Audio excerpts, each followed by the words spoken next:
Good evening and thank you for joining us on 9japarrotTV News at 10. I am Balikis Ajoyo. Tonight, we bring you the major stories and happenings from the national stories and across the globe. Here are the headlines of the major story for July 14, 2026. Atiku demands probe of Gbajabiamila over fresh corruption allegations. House of Reps withdraws state police bill.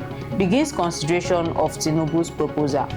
Psychiatric urge 1-year mental health support for rescued Ajoyo pupils, teachers. On world news, Iraq Prime Minister arrives in US for 4 straight talks with Trump. And on sport, Super Falcons arrives Casablanca camp ahead of WAFCON.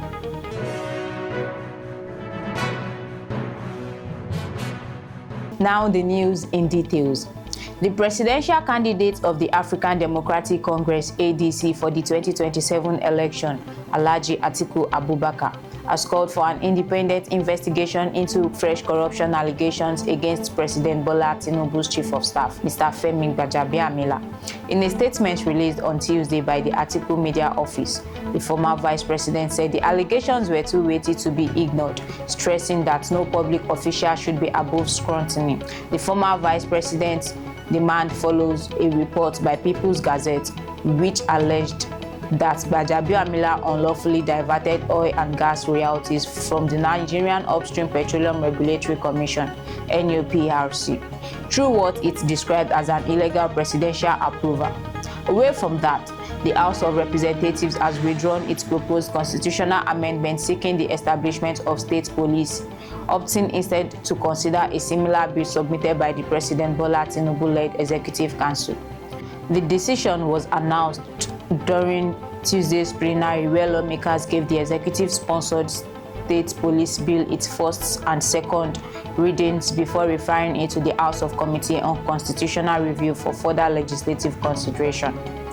By adopting the executive proposal, the House has effectively suspended its own earlier bill and shifted attention to the presidency's version of the constitutional amendment. The move marks a significant development in the ongoing efforts to reform Nigeria's policing structure, with the creation of state police remaining one of the country's most debated constitutional issues. Meanwhile, mental health experts have called on the federal government and the Ajoyo state government to provide long-term psychological care for pupils and teachers recently rescued after spending 56 days in captivity following their abduction by suspected bandits in Owerri local government area of Ajoyo state. The psychiatric recommended that the survivors undergo continuous mental health monitoring for at least 1 year, warning that the psychological effects of the traumatic experience could persist long after their release. According to the specialist, survivors of kidnapping are at risk of developing conditions such as post-traumatic stress disorder (PTSD), anxiety, depression, sleep disorders, and behavioral changes, with some symptoms only becoming noticeable weeks or months after the traumatic event.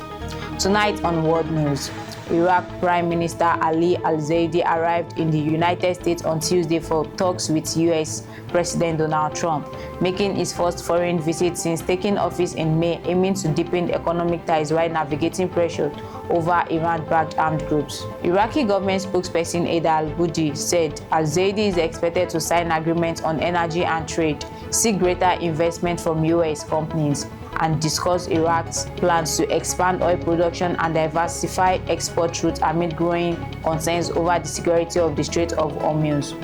Lastly, on sport, Nigerian Super Falcons have begun their final preparation for the 2026 Women's African Cup of Nations (WAFCON), with several key players arriving at the team's training camp in Casablanca, Morocco. Among the early arrivals are Captain Rasheedat Ajibade, goalkeeper Chiamaka Nnadozie, veteran striker Asisat Oshoala, Christy Ucheibe, Glory Ogbonna, Oluwatosin Demehin, Rafiat Imran, Shukurat Oladipo, and goalkeeper Fatima Oloko. Head coach Justin Madugu is expected to welcome the remaining members of the 25-player squad in the coming days as the team steps up tactical and fitness preparation ahead of the tournament, which will run from July 26 to August 16 in Morocco.